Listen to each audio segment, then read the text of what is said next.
सभी को प्रणाम। जय गुरुदेव। आज मैं अखंड ज्योति से गुरुदेव द्वारा लिखित एक लेख पढ़ने जा रही हूँ, जिसका नाम है सबके लिए खुला है सुख का द्वार। बाल्यावस्था से ही भगवान महावीर में वैराग्य की भावना प्रबल होने लगी थी और उनका मन साधना में तप में लीन होना चाहता था। इसलिए उनका अधिकांश समय चिंतन और मनन से ही व्यतीत होता था। कुमार अवस्था को पार कर युवा अवस्था में प्रवेश करने पर भी उनका मन सांसारिक सुखों की ओर आकृष्ट नहीं हुआ। संसार के प्राणियों को दुखी देखकर उनका मन व्याकुल रहता था और वे संसार के दुखों के कारण और उनको दूर करने के उपाय खोजने के प्रयत्नों में लगे रहते थे। अंततः इसी उद्देश्य को लेकर उन्होंने गृह त्याग कर साधु जीवन व्यतीत करने का निश्चय किया। राजसी सुख वैभव, माँ की ममता और पिता का प्यार भी उनको अपने मार्ग से विचलित नहीं कर सके। 30 वर्ष की अवस्था में गृह त्याग कर वे साधु जीवन व्यतीत करने लगे। उनका अधिकांश समय इसी बात के चिंतन में व्यतीत होता था कि संसार के दुखों का कारण क्या है, लोग दुखी क्यों हैं और इन दुखों को दूर कर अनंत सुख, सच्चा सुख, शाश्वत सुख कैसे प्राप्त किया जा सकता है। वे 12 वर्षों तक घोर तपस्या करते रहे। अंततः 42 वर्ष की अवस्था में उनको पूर्ण ज्ञान प्राप्त हुआ। उन्हें अतीन्द्रिय, आत्मिक व परम आनंद की अनुभूति हुई। तत्पश्चात वे 30 वर्षों तक भ्रमण करते हुए लोगों को दुख के कारण व दुख से मुक्ति के उपाय का व शाश्वत सुख, अनंत सुख पाने का मार्ग बताते रहे। तब पूर्ण ज्ञान को उपलब्ध हुए भगवान महावीर ने कहा कि संसार के जीवों के दुखों का मूल कारण अज्ञान ही है।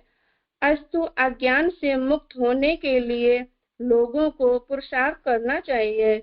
पुरुषार्थ अर्थात चिंतन, मनन, तप, त्याग व ध्यान आदि का निरंतर अभ्यास करते रहने से ही जीव को पूर्ण ज्ञान प्राप्त होता है और पूर्ण ज्ञान की प्राप्ति होते ही जीव को शाश्वत सुख की प्राप्ति होती है और जीव को सभी प्रकार के दुखों से मुक्ति मिल जाती है। पूर्ण ज्ञान की अवस्था ही मुक्ति की अवस्था है। पूर्ण ज्ञान प्राप्त होते ही जीव को मोक्ष, मुक्ति, निर्वाण आदि की प्राप्ति होती है। मुक्ति की अवस्था में ही आत्मा अनंत काल तक अतीन्द्रिय आनंद की अनुभूति करती रहती है। यह मुक्ति का द्वार प्रत्येक जीव के लिए समान रूप से खुला हुआ है। चिंतन, मनन, तप, ध्यान आदि के अभ्यास से कोई भी जीव इसे प्राप्त कर सकता है और सच्चे सुख की अनुभूति कर सकता है। जीव को आंतरिक पवित्रता, संयम, अहिंसा, तप आदि ही साधन है। इनका यह स्पष्ट मत था कि मनुष्यों की उच्चता या निम्नता उनके जन्म व वेश से नहीं बल्कि उनके कर्मों से ही मानी जाती है।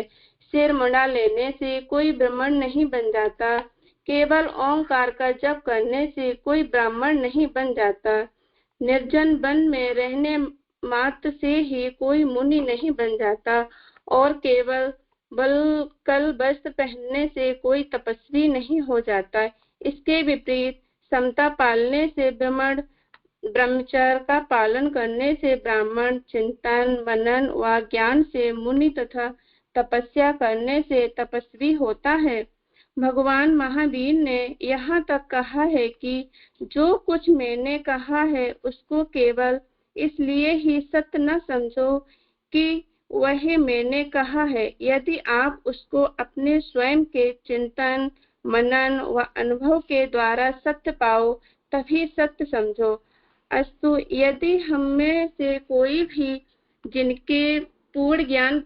जिनमें पूर्ण ज्ञान प्राप्त करने की सच्ची उत्कंठा है, दुखों से मुक्त पाने की सच्ची लगन है, वह अनंत सुख, शाश्वत सुख पाने की अभिलाषा है, वे महावीर के अनुसार स्वयं तपस्या में प्रवृत्त होकर ही इसे अनुभव कर सकते हैं। सबके लिए खुला है यह शाश्वत सुख का द्वार। अब मैं दूसरा लेख पढ़ने जा रही हूँ, जिसका नाम है गुरु नानक देव का सच्चा सौदा। गुरु नानक देव 17 वर्ष के हो चले थे।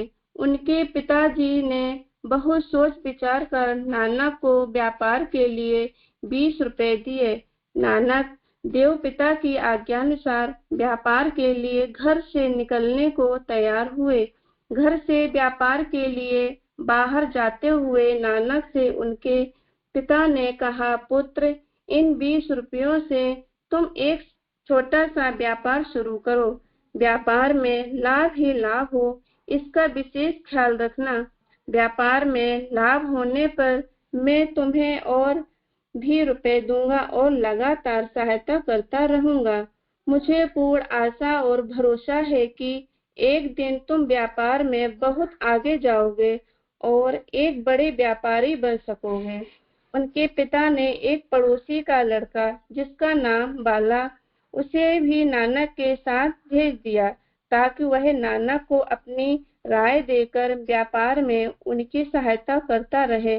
साथ ही पिता ने नानक को समझाते हुए कहा, पुत्र, व्यापार में तुम कभी धोखा मत खाना। तुम हमेशा खरा सौदा ही करना, जिसमें लाभ मिलना सुनिश्चित हो, उसी में रुपए लगाना। नानक और बाला तलवंडी से चूड़काड़े के लिए चल पड़े। रास्ते में एक स्थान पर सड़क के किनारे साधुओं का डेरा दिखाई दिया। नानक जी ने साधुओं के दर्शन करने की इच्छा प्रकट की तथा दोनों साथी रास्ता छोड़ साधुओं के डेरे में पहुंचे। उस समय वहां सभी साधु भजन में व्यस्त थे। नानक जी ने साधुओं के महंत से मिलकर उनसे विनती की, महाराज, मैं आपकी कुछ सेवा करना चाहता हूँ। आप सभी साधु जनों के लिए क्या भोजन की कोई व्यवस्था हुई है? इस पर प्रमुख महंत ने कहा, पुत्र, कोई दानी भोजन ला देता है तो हम सब भोजन कर लेते हैं, और जिस दिन भोजन की व्यवस्था नहीं हो पाती है उस दिन हम सब बिना भोजन के ही समय व्यतीत कर लेते हैं। यह सुनकर नानक जी का मन बहुत द्रवित हुआ कि इन साधु जनों को कभी कभी बिना भोजन के ही रह जाना पड़ता है। फिर नानक जी ने महंत को 20 रुपए दे दिए और कहा, आप इन रुपयों से भोजन की व्यवस्था कर लें। महंत जी ने पूछा, पुत्र, यह रुपए तुम हम साधुओं को क्यों देना चाहते हो? इस पर नानक जी ने कहा, महाराज, मेरे पिताजी ने मुझे 20 रुपए दिए थे और इन रुपयों से मुझे खरा सौदा करने को भेजा है। मुझे लगता है कि इससे अच्छा खरा सौदा और हो नहीं सकता। इसमें मुझे लाभ ही लाभ दिखाई देता है। तब महंत ने कहा, बेटा, हम रुपए नहीं लेते। अगर तुम्हारी इच्छा है तो मुझे अनाज, राशन आदि ला दो और हम स्वयं भोजन तैयार कर लेंगे। यह सुनकर नानक जी चूड़काड़े गए और वहां से सभी प्रकार की रसद खरीदकर एक बैलगाड़ी में लदवाकर साधु जनों को देकर वापस घर लौट गए। तलवंडी गांव पहुंचकर वे अपने गांव की चौपाल पर बैठ गए तथा बाला को घर भेज दिया। तब नानक जी के पिता को ज्ञात हुआ कि बाला लौट आया है। नानक घर नहीं पहुंचा तो उन्होंने बाला को बुलाकर सारी जानकारी प्राप्त की। उनको जैसे ही ज्ञात हुआ कि रुपए व्यापार में लगाने के बजाय नानक ने सारे रुपए साधुओं पर खर्च कर दिए तो वे बहुत क्रोधित हुए। वे गांव के बाहर चौपाल पर बैठे नानक जी के पास पहुंचे और पूछा, रुपए कहाँ है? सौदा कहाँ किया? इस पर नानक जी शांत चित्त बैठे रहे। फिर पिताजी ने पूछा, नानक, तुमने यह क्या कर दिया? रुपए व्यापार में लगाने के बजाय फकीरों पर खर्च क्यों कर दिए?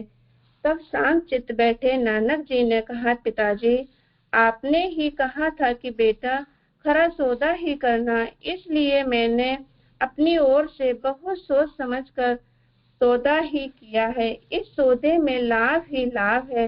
इस सौदे में परब्रह्म परमात्मा का प्यार मिलने वाला है, इसलिए मैंने ऐसा सौदा किया है। नानक जी का उत्तर सुनकर वहां उपस्थित सभी लोग अवाक रह गए, आश्चर्यचकित रह गए। ऐसा अनोखा सौदा करने वाले नानक देव आगे चलकर सभी के लिए पूज्य बने और मानवता को सचमुच एक नई दिशा दी, नई रोशनी दी। अब मैं अपनी वाणी को विराम देना चाहूंगी। धन्यवाद। जय गुरुदेव।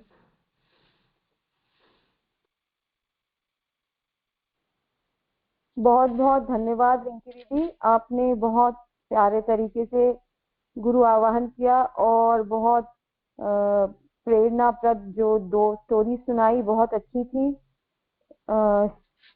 दोनों स्टोरी में हम लोग को बहुत सीख मिली।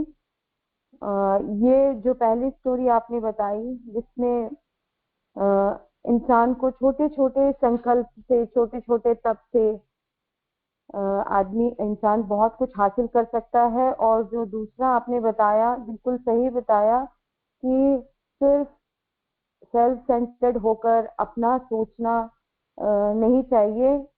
जिस वक्त जिस चीज की जरूरत है किसी को, उस चीज से अगर आप मदद कर सकते हो, आपके पास वो चीज अवेलेबल है और आप मदद कर सकते हो तो आप करिए। तो उससे बड़ा ठीक बोला सौदा हो ही नहीं सकता। प्रभु के साथ हम वो सौदा करते हैं जब टाइम पे किसी जरूरतमंद की हम मदद करते हैं। बहुत बहुत धन्यवाद रिंकी दीदी। अब मैं नाम लूंगी अमृता दीदी का।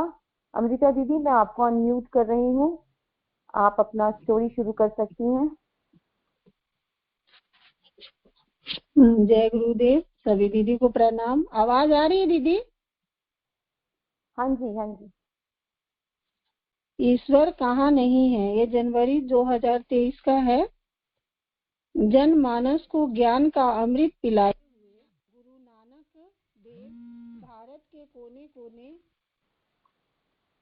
आपकी आवाज कम हो गई दीदी।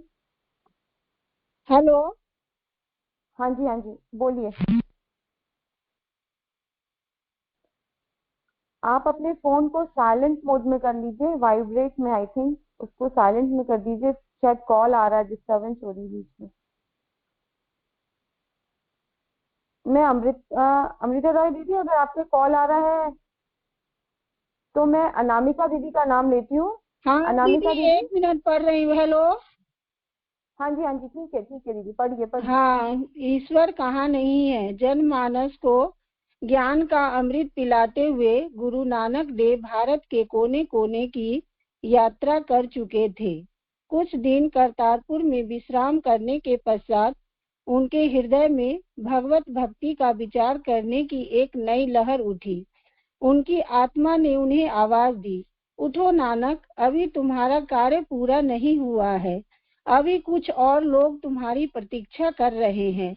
अपनी अंतरात्मा की आवाज पर गुरु नानक देव अरब देशों की यात्रा पर चल पड़े।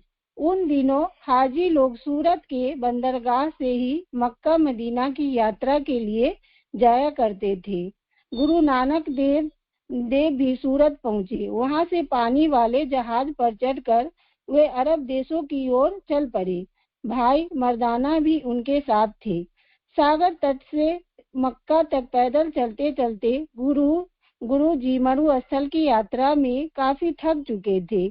मर्दाने को उन्होंने कहा कि अब तुम सो जाओ।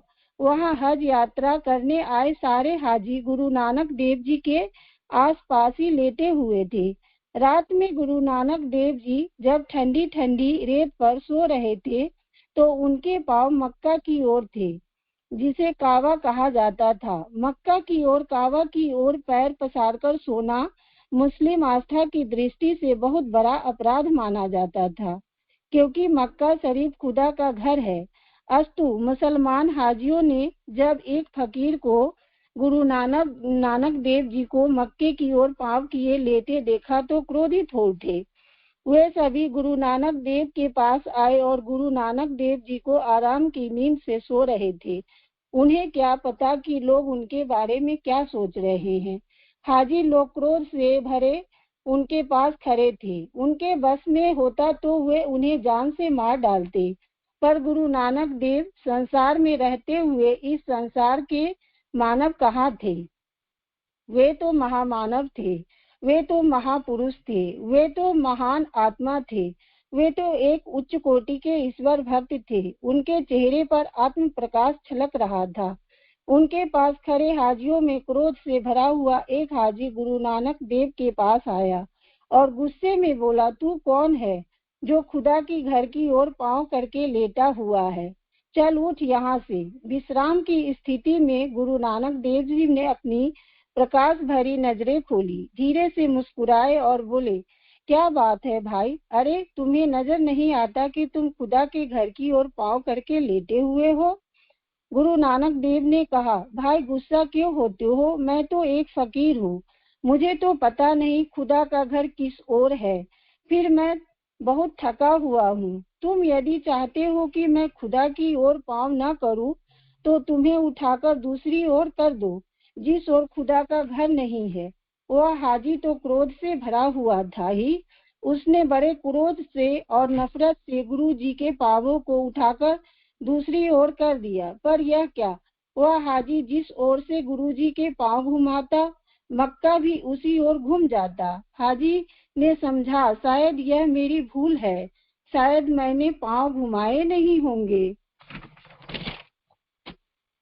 इसलिए अभी भी पैर मक्का की ओर ही है। उसने एक बार फिर पांव घुमा दिए, मगर खुदा का घर फिर उसी ओर घूम गया। वहां खड़े सभी हाजी देखकर दंग रह गए। वे चुपचाप खड़े। यह चमत्कार देखकर हाजियों ने सोचा, भला यह कैसा व्यक्ति है जिसने खुदा के घर को हिला दिया? यह जरूर कोई पहुंचा हुआ फकीर है। वहां खड़े सभी हाजी गुरु नानक देव के चरणों में गिर पड़े और क्षमा मांगने लगे। यह बात वहां चारों ओर फैल गई। दूर देश से आए हाजी, काजी, मौलवी आदि गुरु नानक देव के पास आने लगे। वे सभी गुरु नानक देव जी के वार्तालाप करने को उनके पास बैठ गए और वार्तालाप के बहाने वे सभी वास्तव में गुरु नानक देव की परीक्षा लेना चाहते थे। अंतर्यामी गुरु नानक देव उनके मनोभाव को समझ चुके थे। वहां उपस्थित लोगों ने एक काजी को प्रश्न किया, आप हिंदू हैं या मुसलमान? मैं न हिंदू हूँ न मुसलमान, मैं तो ईश्वर का एक पैदा किया हुआ प्राणी हूँ। मैं उस ईश्वर का सच्चा सेवक भर हूँ। गुरु नानक देव ने उत्तर दिया। काजियों ने फिर प्रश्न किया, यदि आप कुछ नहीं है तो बताओ, हिंदू मुसलमान में से अच्छा कौन है? दोनों एक ही ईश्वर के द्वारा पैदा हुए प्राणी हैं। उन्होंने आगे कहा, ईश्वर तो प्रेम का सागर है। जहाँ प्रेम है वहीं ईश्वर है, और जहाँ नफरत है वहाँ शैतान है। प्रश्न यह नहीं है कि ईश्वर कहाँ है, प्रश्न यह है कि कहाँ नहीं है। वह तो हर प्राणी की आत्मा में विराजमान है। वह सर्वत्र है, सर्वव्यापी है, वह निराकार है। ब्रह्म कहाँ नहीं है? वह यहाँ भी है, वहाँ भी है, वह पास भी है और दूर भी है। वह तो ब्रह्मांड के कण-कण में व्याप्त है। इसलिए ईश्वर की पूजा करनी है तो मन से नफरत और हिंसा को निकालकर हृदय में प्रेम भरकर उसकी पूजा करो। ईश्वर की पूजा प्रेम से ही की जा सकती है और उन्हें प्रेम दृष्टि से ही दिखा, समझा और अनुभव किया जा सकता है। गुरु नानक देव जी की बातें सुनकर वहां उपस्थित सभी हाजी, काजी, मौलवी हतप्रस्त थे और विस्मित भी। गुरु नानक देव को सुनकर उन्हें यह समझ में आ गया था कि वास्तव में ईश्वर सर्वत्र है, व्यापक है। वह प्रेम रूप है, ज्ञान रूप है, आनंद रूप है। अतः वे सभी गुरु जी के चरणों में नतमस्तक हुए। जय गुरुदेव। टाइम है दीदी, और पढ़ लूं कि हो गया है ना? हाँ दीदी, पढ़ लीजिए। एक मिनट।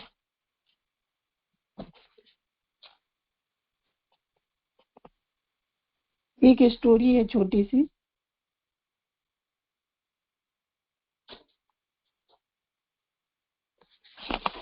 कर भला तो हो भला।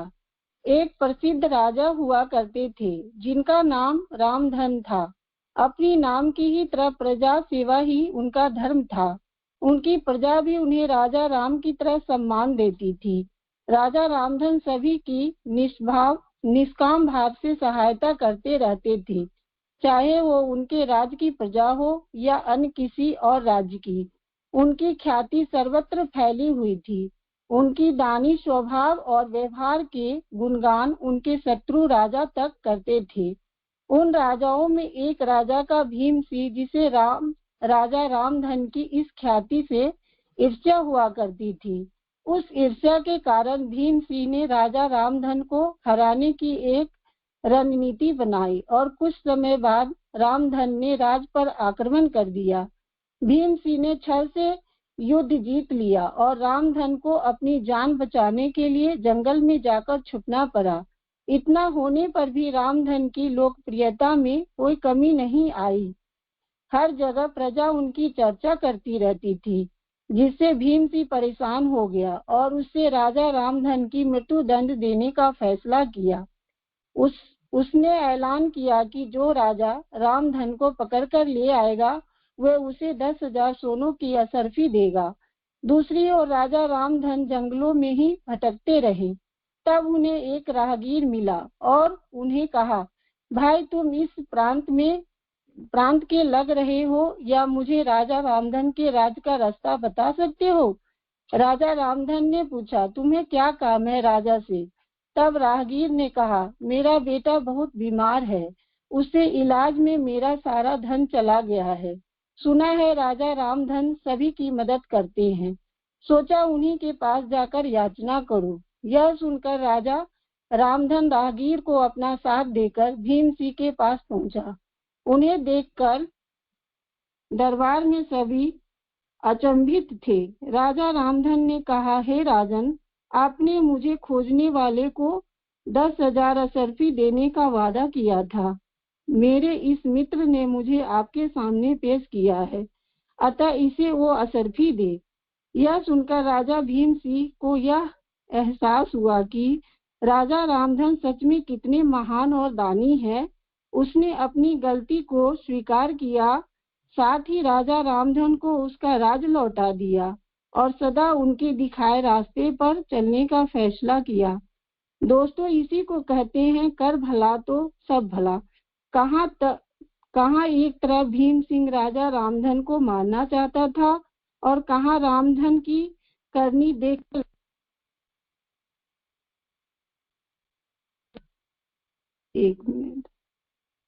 उन्हें उनका राज लौटा दिया और स्वयं को उनके जैसा बनाने में जुट गया।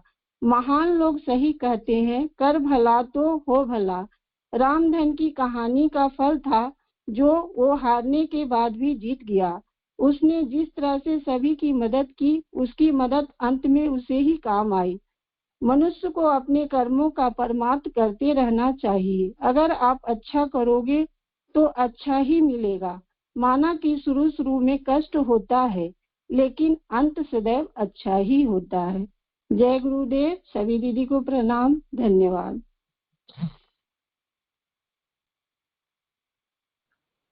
बहुत बहुत धन्यवाद अमृता दीदी, बहुत अच्छी स्टोरी सुनाई। दोनों स्टोरी बहुत अच्छी थी।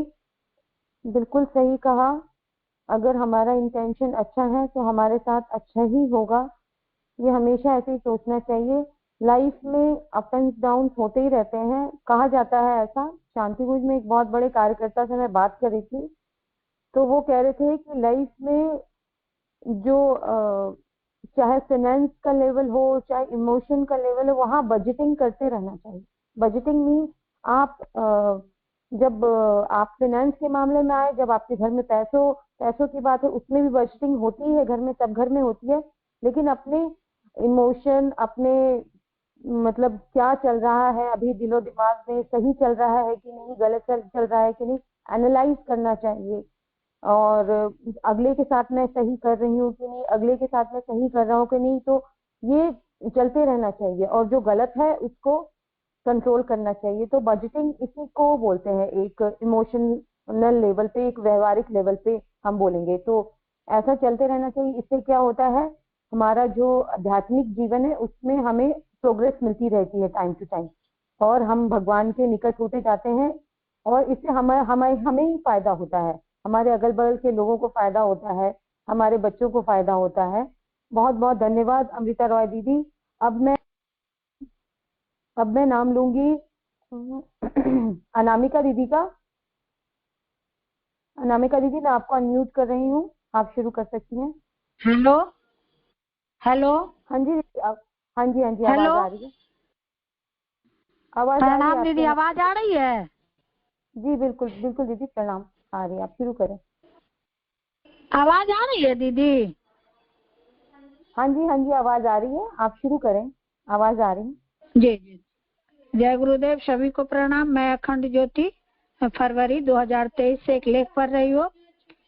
पतिव्रता साधिका कौशिकी का विवाह रुग्णपति से हुआ, परंतु इससे उसे जरा भी शोक नहीं होता था, वरन उसे लगता था कि ईश्वर ने उसे सेवावृत्ति के विकास का अवसर प्रदान किया है। मतलब कौशिकी को ऐसा नहीं लगता था कि मेरा पति बहुत बीमार है और मैं सेवा करती हूँ, उनको लगा कि ईश्वर ने मुझे सेवा भाव का अवसर दिया है। एक बार वह अंधेरी रात्रि में अपने पति को पीठ पर लादकर ले जा रही थी। रास्ते में अंधकार के कारण पति का पैर तपस्यारत मांडव्य ऋषि से लग गया। सामान्य भूल को ऋषि ने जानबूझकर की गई उदंडता समझकर शाप दे दिया। जिस व्यक्ति ने यह धृष्टता की है वह सूर्योदय होते ही मृत्यु को प्राप्त होगा। कौशिकी ने यह जानकर स्पष्टीकरण देने का प्रयास किया, किंतु उससे कोई लाभ न हुआ। अंततः कौशिकी बोली, मैं निरपराध वैधव दंड नहीं स्वीकारूंगी। कौशिकी बोली कि इसमें मेरा तो कोई अपराध था ही नहीं, इसलिए मैं इसको नहीं स्वीकारूंगी। पतिव्रता स्त्री थी, यदि सूर्योदय के साथ पति की मृत्यु तय है तो वह सूर्योदय ही नहीं होगा। मतलब कितनी उसकी में पतिव्रता की शक्ति थी कि वो बोली कि सूर्योदय ही नहीं होगा। सूर्यदेव पतिव्रता की शक्ति की अवहेलना नहीं कर सकते थे। अब सूर्यदेव भी देखिए पतिव्रता स्त्री की अवहेलना नहीं कर सकते थे। सूर्योदय न होने पर जगत में हाहाकार मच गया। ऋषि मांडव्य को अपनी भूल का भान हुआ, पर अपना साप वापस लेने की सामर्थ्य उनमें नहीं थी। ऐसी परिस्थिति में सती अनुसुईया वहां प्रकट हुई और बोली, कौशिकी बहन, सूर्योदय होने दो, तुम्हारे पति को मैं पुनः जीवित कर दूंगी। ऐसा ही हुआ। दोनों पतिव्रता देवियों के तेज का प्रमाण पाकर संसार धन्य कर उठा। देखिए कैसे दोनों पतिव्रता स्थिति थी कि मतलब संसार, उन लोग का नाम हम लोग आज भी लेते हैं और धन्य हो गया। एक दूसरी कहानी है। कश्मीर से लेकर पाटलिपुत्र तक सभी उग्र सरवा के नाम से कांपते थे। बहुत दुर्दांत आतताई मतलब था वो। वह एक दुर्दांत आतताई के नाम से कुख्यात था और अनेकों के प्राण हरण कर चुका था। एक दिन महर्षि व्यास अपने शिष्यों के साथ उसके नगर में पधारे। उग्र श्रवा उन्हें प्रणाम करने पहुंचा और उनसे उनकी सेवा करने का आग्रह करने लगा। महर्षि ने उत्तर दिया, पुत्र, यदि तुम कुछ देना ही चाहते हो अपनी निसंता का दान दो, और यदि यह करने में असमर्थ हो तो पहले मेरा वध करो। जब उग्र श्रवा महर्षि को प्रणाम करने पहुंचा तो महर्षि ने बोले उनको प्रणाम कि अगर तुम कुछ देना ही चाहते हो तो पहले के निसंता का दान दो, और नहीं तो पहले मेरा वध करो। महर्षि के वचनों को अस्वीकार करना उग्र श्रवा के लिए संभव न था, सो उसने दस्यु पथ तुरंत त्याग दिया। किंतु उसके अंदर की हिंसा मात्र इतने से तो शांत न हो सकती थी। उसने शांति पाने का उपाय महर्षि व्यास से पूछा तो वे बोले, वत्स, अब तक तुमने मात्र दूसरों से छीना है, अब तुम अपने हृदय को इतना विशाल बनाओ कि तुम दूसरों के हृदय में शांति पहुंचा सको। जीवन का सच्चा आनंद दूसरों से उनका सुख छीनने में नहीं बल्कि उनका दुख बांटने में है। इतना सुनते ही उग्र श्रवा का हृदय परिवर्तन हो गया। उसने धर्म और सत्य का पथ अपना लिया और वही उग्र श्रवा आगे चलकर ऋषि सूत के नाम से विख्यात हुआ। उनके पुराण प्रवचनों को सुनकर अनेकों ने श्रेष्ठ जीवन का चयन करना। कितनी सुंदर कहानी थी। टाइम है, एक और छोटा सा पढ़ देती हूँ। भगवान शिव एवं पार्वती आकाश मार्ग से जा रहे थे। रास्ते में पार्वती जी ने पृथ्वी की ओर दृष्टि डाली तो उन्हें एक परिवार दिखाई पड़ा। पिता को कुष्ठ रोग था, माता का आधा चेहरा जला हुआ था और उनका लड़का लंगड़ाकर चल रहा था। परिवार की यह स्थिति देखकर पार्वती जी को उन पर दया आ गई। पार्वती जी भगवान शिव से अनुनय करते हुए बोली, प्रभु आप तो सर्वशक्तिमान हैं, आप इन पीड़ितों का कल्याण क्यों नहीं करते? भगवान शिव उत्तर में केवल मुस्कुराए और बोले, देवी आप जैसा कहें वैसे इनको सहायता प्रदान कर देते हैं। पार्वती जी के कहने पर भगवान शिव उनको एक एक वरदान देने को राजी हो गए। अब देखिए आगे क्या होता है। भगवान शिव पार्वती परिवार के समक्ष प्रकट हुए और सबसे पहले महिला से बोले वह अपनी इच्छानुसार वर मांगे। पहले महिला से बोले कि आपको जो चाहिए वर मांग सकती है। महिला बोली, भगवान आप मुझे दुनिया की सबसे सुंदर महिला बना दे। प्रभु के तथास्तु कहते ही वह सुंदर युवती में बदल गई। उसका पति यह देखकर मन ही मन कूढ़ने लगा। अब वरदान मांगने की उसकी बारी थी। उसने मांगा, भगवान मेरी पत्नी को कुरूप राक्षसी में बदल दे। ये इच्छा भी पूर्ण ही उनका बच्चा माँ का रूप देखकर रोने लगा। उससे वरदान मांगने को कहा तो उसने कहा, प्रभु मेरी माँ जैसी थी वैसे ही कर दे। उसकी माँ अपने आधे जले चेहरे के साथ वापस आ गई। तीनों ने वरदान मांग भी लिए पर तीनों यथा स्थिति में ही रहे। वहां से लौटते हुए भगवान शिव माँ पार्वती से बोले, देवी इस संसार में हर व्यक्ति अपनी मन स्थिति के अनुसार स्थान पाता है।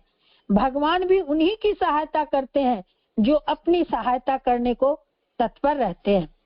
देखिए यहाँ शिव पार्वती वाली कहानी कितनी अच्छी थी कि वो लोग तीनों मतलब कितने मतलब ये थे कि एक कुष्ठ था, एक का चेहरा जला हुआ था, बेटा लंगड़ा कर जा। लेकिन जब उनकी पत्नी सुंदर युवती के रूप में बदली तो उनके पति को जलन हो गई। और फिर जब वो राक्षसी में बदले तो बेटा को लगा कि माँ राक्षसी से तो अच्छा थी कि आधी जली ही ठीक थी। तो देखिए तीनों ने, भगवान कहते हैं कि हम लोग जो कोई भी हैं अपने दुख का कारण स्वयं है। हम लोग इस धरती पर जो करते हैं वो भोगते हैं। हम लोग दुख के कारण, अपने दुख के कारण स्वयं है। भगवान वही माता पार्वती को बताते हैं। और साधिका कौशिकी वाला भी सुने, कितनी पतिव्रता स्त्री थी कि जो उन्होंने अपनी पतिव्रता के कारण सूर्योदय तक को उगने से रोक दिया। और उग्र शर्वा के बारे में भी हम लोग पढ़े कि वो इतना थे कि वो किसी से आज तक उन्होंने सबसे छीना ही था, दिया आज तक किसी को कुछ नहीं था। तो लेकिन जब उनका हृदय परिवर्तन हुआ तो वही चलकर आगे ऋषि सूत के नाम से विख्यात हुए और अपने पुराण प्रवचनों को सुनकर अनेकों के उन्हें जीवन में श्रेष्ठ जीवन का अपने चयन किया। अब आगे मिकू दीदी आप कुछ और एक्सप्लेन करना चाहती हो तो कर दीजिए। मैं अपनी वाणी को विराम देती हूँ। जय गुरुदेव, सभी को प्रणाम।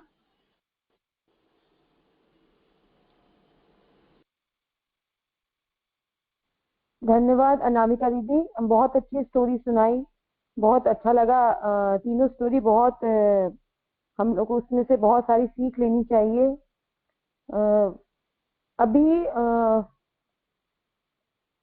अभी टाइम है तो अभी भी आप लोग कोई स्टोरी सुना सकते हैं, क्योंकि अनामिका दीदी ने अपनी स्टोरी का सीख बता दिया था। तो सारिका दीदी का मैसेज आया है, मैं सारिका दीदी को अनम्यूट करती हूँ।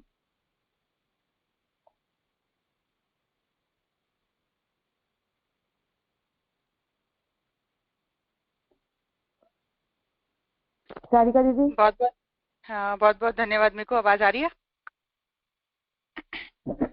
हाँ आ रही है। सभी ने बहुत अच्छा रीड किया।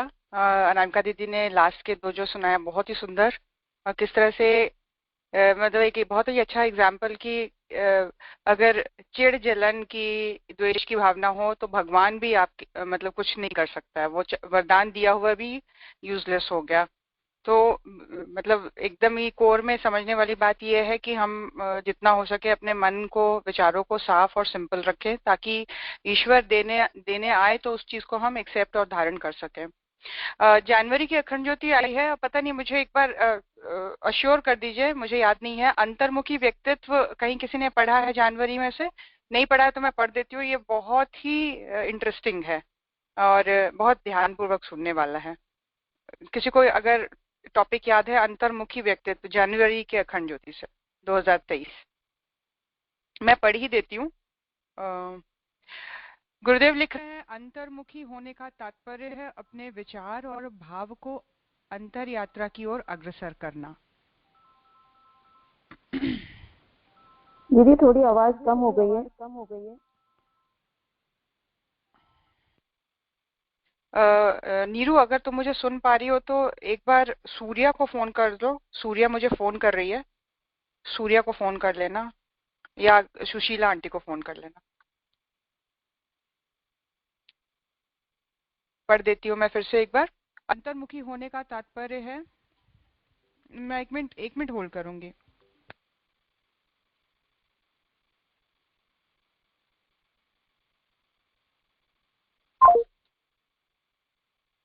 अंतर्मुखी होने का तात्पर्य है अपने विचार और भाव को अंतर यात्रा की ओर अग्रसर करना। इसमें ऊर्जा का बिखराव नहीं होता है, इसीलिए अंतर्मुखी का विकास जीवन का परम आदर्श माना जाता है। जो उस अवस्था का स्पर्श कर लेता है उसका व्यक्तित्व समता और सहजता का प्रतीक बन जाता है। वह परिस्थितियों के उतार चढ़ाव से बहुत कम प्रभावित होता है।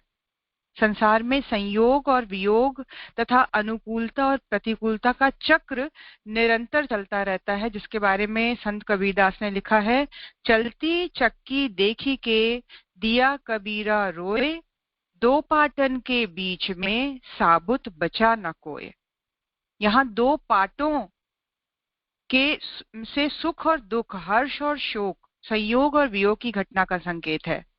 जीवन के क्षितिज पर विविध प्रकार के रंग बनते और मिटते रहते हैं। हर व्यक्ति को उसका अनुभव होता रहता है। सुख दुख हम सभी अनुभव करते हैं। हम सबके जीवन में कभी अच्छी घटनाएं हैं तो कभी बुरी घटनाएं हैं, कभी मन को हर्ष से भरने वाली है तो कभी मन को बिल्कुल दुख से भर देती है। यह एक जटिल समस्या है जिससे वशिष्ठ ज्ञानी व्यक्ति भी विचलित हो जाते हैं। संत कबीर ने इस समस्या का समाधान प्रस्तुत करते हुए दूसरे पद में कहा है, अनाज के दो दाने चक्की की कीलों से संबद्ध है और संयुक्त होते हैं। वे उन परिस्थितियों रूपी पाटों के प्रभाव से आहत नहीं होते तथा स्वयं को सुरक्षित रखने में सफल हो जाते हैं। अनाज के दो दाने चक्की की कीली के संबद्ध और संयुक्त होते हैं।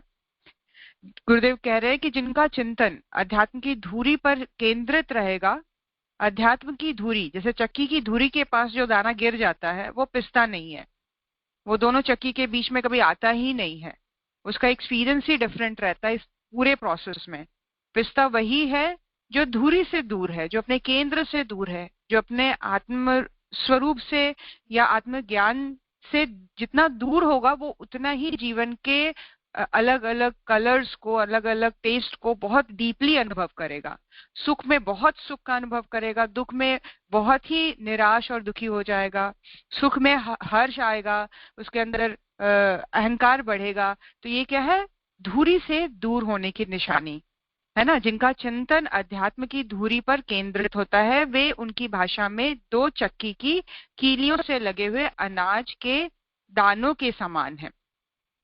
नैतिक आदर्शों का अनुसरण करने के लिए जीवन में आध्यात्मिक भूमिका का विकास जरूरी है। हाँ, हम प्रिंसिपल्स को लेके चलने वाले बने, हम ईमानदारी, समझदारी, जिम्मेदारी जैसे बहुत ही इम्पोर्टेंट एलिमेंट्स को अगर हम प्रैक्टिकली जीवन में लेके चलना चाहते हैं तो गुरुदेव कह रहे हैं इसके लिए बहुत जरूरी है कि हम आध्यात्मिक भूमिका का अनुसरण करें या उसका अपने जीवन में विकास करें। आध्यात्मिकता माँ है और नैतिकता पुत्री, दोनों का घनिष्ठ संबंध है। आध्यात्मिकता, अंतर्मुखता तथा संत कबीर की भाषा में कीलों से जुड़ना, तीनों का तात्पर्य एक ही है। भाषा विज्ञान में दो शब्द आते हैं, उत्कर्ष और अपकर्ष। अंतर्मुखता शब्द का प्रयोग जीवन में स्पष्ट भूमिका के लिए जरूरी है, क्योंकि मानव विज्ञान की परिभाषा के कारण आज उसका अपहर्ष हो रहा है। वर्तमान समय में जो पलायनवादी हैं, जो भाग जाते हैं, जो डर जाते हैं, जो भीरू हैं और आत्म केंद्रित होता है, उसे अंतर्मुखी कहा जाता है। ये क्या है? वर्तमान समय की डेफिनेशन अंतर्मुखी की। उसको कमजोर समझा जाता है, उसको पलायनवादी समझा जाता है, इसको अंतर्मुखी कहा जाता है आज की मोटी भाषा में। कुछ लोगों के अनुसार यह विशेष प्रकार की मानस व्याधि का रूप है, जिसे व्यक्तित्व का अशुद्ध और खंडित स्वरूप समझा जाता है ना। कुछ लोग क्या समझते हैं इस चीज को कि ये एक मेंटल प्रॉब्लम है, एक मेंटल ब्लॉकेज है, जहां जो कि अशुद्ध और खंडित माना गया है। अनेक व्यक्ति समाज में समय समय पर मिल जाते हैं जो कई प्रकार के मनोरोगों से ग्रसित होते हैं। वे अपने कर्तव्य और दायित्व के प्रति बिल्कुल उदासीन रहते हैं तथा परिवार और समाज के लिए भार बन जाते हैं। कई लोग आज उन्हें अंतर्मुखी मानने लग जाते हैं, परंतु जीवन दर्शन में अंतर्मुखता में के विकास पर जो बल दिया गया है, उसका तात्पर्य है आधुनिक परिभाषा और व्याख्यान से बिल्कुल भिन्न। इसके अनुसार जहां वृत्ति और सामुदायिक चेतना का विकास होता है, वह अंतर्मुखी है। अंतर्मुखी कौन है? जहां पर वृत्ति का और सामुदायिकता का विकास, सामुदायिकता मतलब कोऑपरेशन वाली वृत्ति है, एक साथ चलने वाली, सबको लेकर आगे बढ़ने वाली वृत्ति का जो चेतना में विकास होता है, वास्तविकता वो अंतर्मुखी की है। वही वास्तविक अंतर्मुखी है जो सिर्फ स्वयं के नहीं, सबके विकास का चिंतन कर रहा है। उस तरह की वृत्ति का उसके अंदर जागरण हो रहा है। कर्तव्यनिष्ठ अध्यात्म और व्यवहार का गहरा संबंध है। सच्चा अंतर्मुखी वह है जिसके व्यवहारिक जीवन में आध्यात्मिक आदर्शों का प्रभाव दृष्टिगोचर होता है। अंतर्मुखी वो नहीं कि आप लोगों से मिलना बंद कर दे रहे हैं या लिमिटेड फ्रेंड्स बनाए हुए हैं आपने, या आप इस तरह से चल रहे हैं कि भाई मेरा किस चीज में इंटरेस्ट है। उस लेवल पर जब हम अपने आप को रिस्ट्रिक्टेड कर देते हैं तो गलती से ये डेफिनेशन अंतर्मुखी का हम देते हैं। लेकिन गुरुदेव कह रहे हैं ये अंतर्मुखता जो है वो सर्वव्यापकता में है, वो सामुदायिक चेतना के विकास में है। जब हम सबकी भलाई का सोचते हैं, हम सबके लिए अच्छा करना चाहते हैं, वो एक्चुअली एक जो है अंतर्मुखी का एक बहुत ही बड़ा एलिमेंट है। अंतर्मुखी होने के लिए जरूरी नहीं कि हम लोगों से मिलना, बातचीत करना, मौन में चले जाएं, ये नहीं। ये है कि हम सही मायने में मनुष्य जीवन की सार्थकता को समझे और देखें कि किस चीज में हमारा आत्मिक विकास है। वह अपने कर्तव्य और दायित्व के प्रति सतत जागरूक होता है। आज भक्ति और उपासना प्रधान धर्म का बहुत विकास हो रहा है। उसका साथ कर्तव्य निष्ठा और त्याग भावना का आदर्श भी बढ़ना चाहिए, है ना। भक्ति करना, उपासना करना, जप करना, ये एक फैशन में आ तो गया है, लेकिन इसके साथ गुरुदेव कह रहे हैं जो इस कर्म को करने का जो प्राण है वो है कर्तव्य निष्ठा और त्याग की भावना। इसके अभाव में धर्म की तेजस्विता मंद हो जाती है तथा भक्ति भी आसक्ति में परिणत हो जाती है। क्या आप कह रहे हैं? बड़ी इंपॉर्टेंट लाइन है ये। अगर इस चीज का अभाव रहा, किस चीज का? कर्तव्य निष्ठा का और त्याग भावना का अगर अभाव रहेगा तो हमारे द्वारा की गई उपासना भी हमें कहीं ना कहीं हमारे मार्ग को रोकने वाला बन जाएगा, है ना। हमारे अंदर ईगो क्रिएट करने वाला बन जाएगा, हमारे अंदर एक दूसरे कंफ्यूजन लेवल को क्रिएट करने कि हम बहुत विद्वान हैं, हम बहुत तपस्वी है, हम बहुत त्यागी है।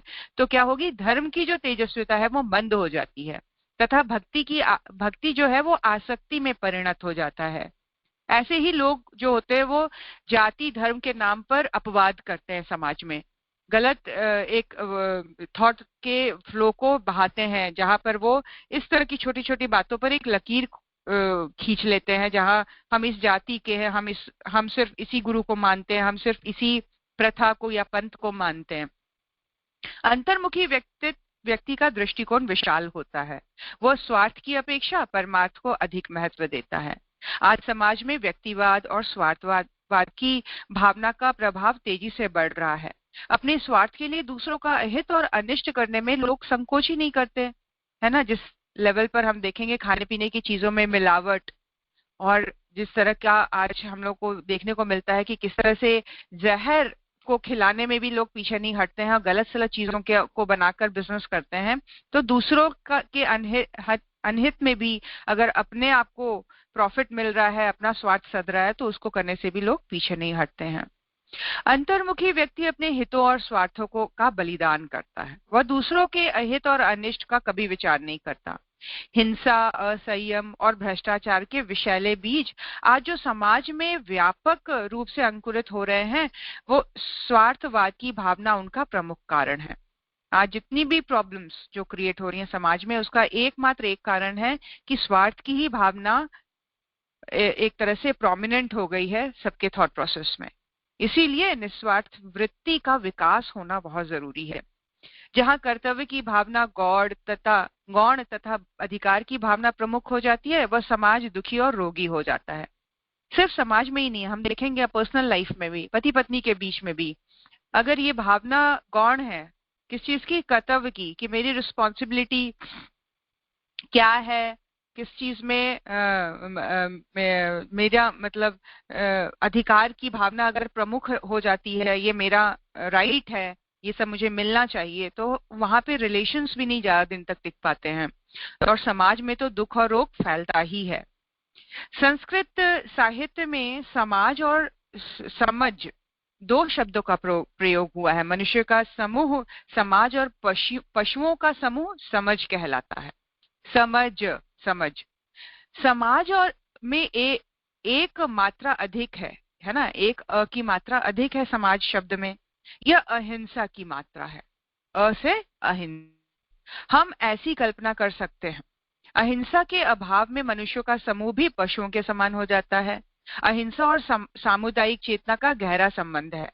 आध्यात्मिक चेतना का आदर्श स्वतः ही विकसित होता है। भगवान महावीर ने कहा है, जिनके जीवन में सामुदायिक चेतना का विकास होता है और जो सबके सुख और दुख के प्रति संवेदनशील और करुणाशील होते हैं, वो ही सच्चे ज्ञानी होते हैं। सबकी भलाई के बारे में सोचना कितना इंपॉर्टेंट एलिमेंट है, ये भगवान महावीर ने बताया है। और वही सच्चे ज्ञानी ईश्वर की नजर में समझे जाते हैं, उन्हीं को ही ज्ञान है, वही सही मायने में अंतर्मुखी व्यक्ति है। जो सामूहिक चेतना में संपन्न होते हैं, वे भेद में भी अभेद, अनेकता में भी एकता तथा विषमता में भी समता में से जीने में सफल हो जाते हैं। हमारे शरीर में अग्नि, पानी, वायु आदि विरोधी तत्वों का समावेश है और जब तक इसमें समन्वयता और संतुलन है, तब तक हम स्वस्थ रहते हैं। कितनी सुंदर बात गुरुदेव ने कही। क्या है, सारे तत्वों का नेचर देखिए कितना डिफरेंट है। अग्नि का अलग है, जल का अलग है, वायु का अलग है, पृथ्वी का अलग तत्व है, प्रवृत्ति है या वृत्ति कह लीजिए, लेकिन सब चीजें अगर समन्वित रूप से, बैलेंस रूप में, हार्मोनियस रूप में अगर हमारे बॉडी में चलते हैं, तभी बॉडी स्वस्थ रहती है। जहां इनमें आपसी मतभेद हुआ, वही हमारा स्वास्थ्य बिगड़ने लग जाता है। इसी को कहा जाता है वात पित्त कफ का इम्बैलेंस हो जाना। विविधता और अनेकता सृष्टि के अटल नियम है। हमें मनुष्य, अन्य प्राणी तथा पदार्थ जगत के अस्तित्व का सम्मान करते हुए समन्वय प्रधान दृष्टि का विकास करना चाहिए। संतुलन एवं सामंजस्य का सुनियोजन करना चाहिए। इससे हमारा व्यक्तित्व का विकास होगा। हम देखें, हम अपने आप से क्वेश्चन करें, हमारे परिवार में 10 तरह के लोग होते हैं, हमारे समाज में अलग अलग मानसिकता वाले लोग हैं, लेकिन हम सबके साथ समावेश होकर, एक होकर, मिलजुल कर, स्नेह के साथ रहने की वृत्ति का जितना हमारे अंदर जागरण है, उतना ही हम समझेंगे कि हमारी साधना जो है वो सार्थक है और सही मायने में हम आध्यात्म को समझ पाए हैं, सही मायने में हम अंतर्मुखी हो पाए हैं, सही मायने में हमने एक सही जर्नी को अपनाया है प्रैक्टिकल रूप में। सभी का बहुत बहुत धन्यवाद। जय गुरुदेव। बहुत बहुत धन्यवाद सारिका जी।